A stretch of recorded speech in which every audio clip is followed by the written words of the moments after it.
Assalamualaikum warahmatullahi wabarakatuh. Perkenalkan, nama saya Asrul, NIM 2065003. Di video kali ini saya akan membuat video tentang materi manajemen lingkup proyek. Baik, saya langsung saja. Manajemen lingkup proyek. Lingkup mencakup pada semua pekerjaan yang terlibat dalam menciptakan produk dari proyek dan proses yang digunakan untuk menciptakannya. Hasil atau deliverable adalah produk yang dihasilkan sebagai bagian dari suatu proyek seperti perangkat keras atau perangkat lunak, dokumen perencanaan atau notulen rapat. Manajemen lingkup proyek mencakup proses-proses yang terlibat dalam mendefinisikan dan mengendalikan apa yang disertakan atau tidak dalam proyek. Proses manajemen lingkup proyek. 1. Perencanaan lingkup. 2. Definisi lingkup. 3. Membuat WBS. 4. Verifikasi lingkup. 5. Pengendalian lingkup. Selanjutnya adalah perencanaan lingkup dan rencana manajemen lingkup.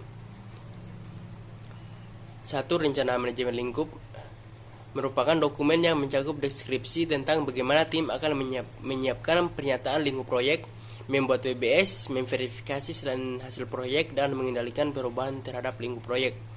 Masukan utamanya mencakup proyek, pernyataan lingkup awal, dan rencana manajemen proyek.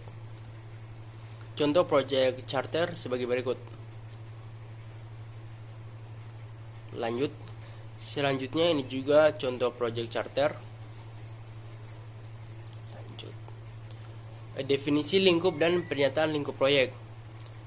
Pernyataan lingkup awal serta proyek, aset, proses organisasi, dan pernyataan perubahan disetujui menyediakan dasar dan membuat pernyataan lingkup proyek. Seiring waktu, ruang lingkup sebuah proyek harus menjadi lebih jelas dan lebih spesifik. Penetapan lingkup proyek lebih jauh.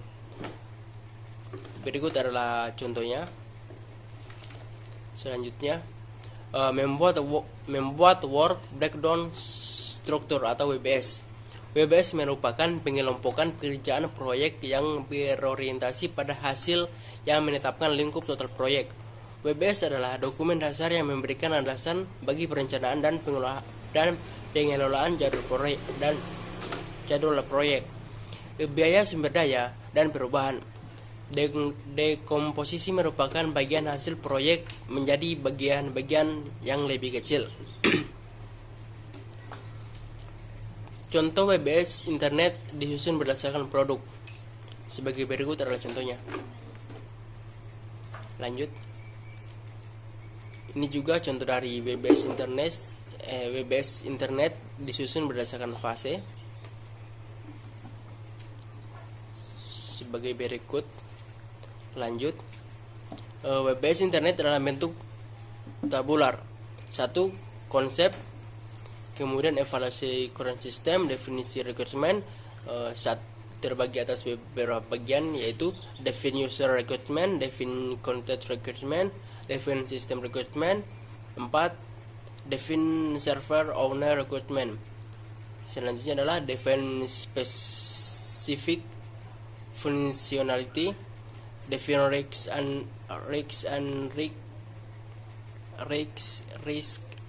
management approach, develop project plan, brief web development team, website design, website development, rollout, dan support. Berikut kemudian WBS internet dan Gantt chart dalam project 2000. Berikut adalah contohnya. Lanjut. Gantt chart internet disusun berdasarkan kelompok proyek manajemen proyek. Berikut adalah contohnya. Tabel 5 sampai 54 executing task for JWD Consulting WBS.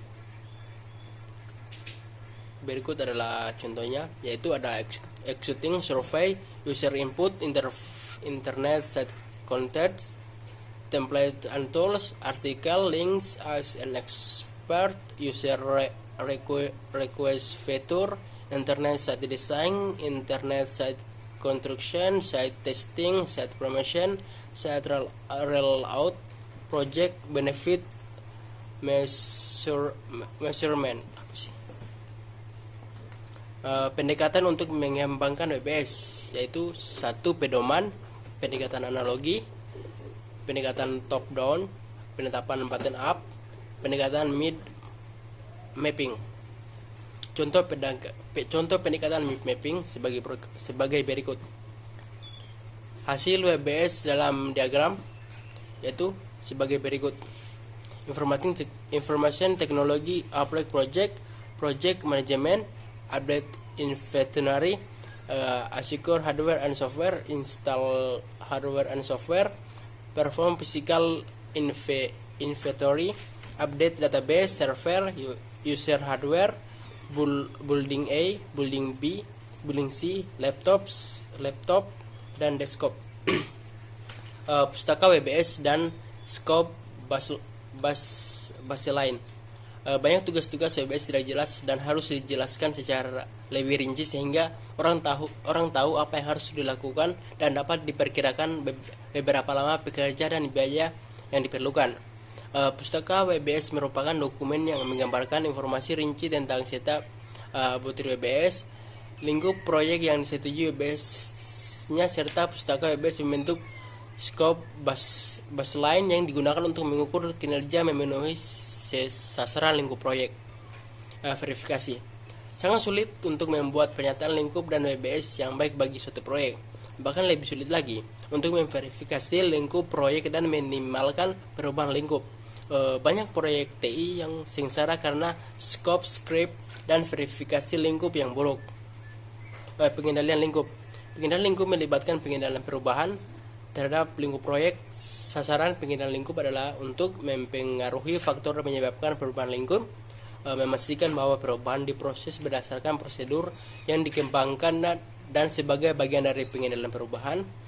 Selanjutnya adalah pengelola perubahan ketika terjadi. Varian adalah perbedaan antara rencana dan kinerja aktual. Rangkuman. Manajemen lingkup proyek mencakup proses-proses yang diperlukan untuk memastikan bahwa proyek melakukan semua pekerjaan yang diperlukan dan hanya mengerjakan dibutuhkan untuk menyelesaikan proyek dan sukses. Proses utama mencakup perencanaan lingkup, definisi lingkup, pembuatan WBS, verifikasi lingkup, dan pengendalian lingkup.